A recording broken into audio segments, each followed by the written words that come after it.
Right before King David died, he told his son Solomon to be strong, follow God's ways, and no matter what, not to worship other gods.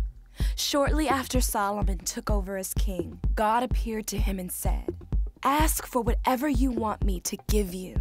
Worried about following in his father's footsteps, Solomon asked God to give him wisdom, to know the difference between right and wrong. God not only promised to give Solomon wisdom, but great riches and honor as well. The first test of Solomon's wisdom happened when two prostitutes came to him. There was a young child that each of them claimed was theirs. Solomon knew one of them had to be lying, so he asked his servants to bring out a sword and suggested to the women that he cut the boy in two and give each of them half. One of the women was so worried that the boy would be killed that she immediately asked Solomon to give the child to the other woman. Solomon saw her love and protection and knew that it had to be her baby, so he gave the boy to her.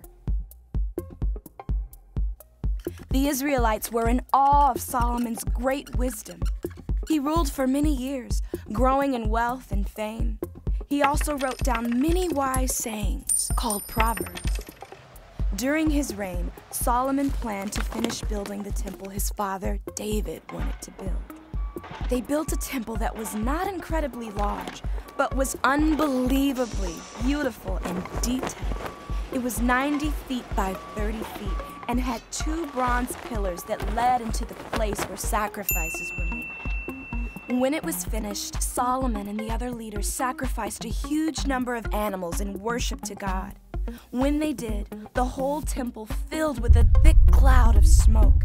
Solomon prayed, asking God to meet the Israelites in the temple and hear their prayers. When Solomon finished praying, fire came down from the sky and burned up the animal sacrifices.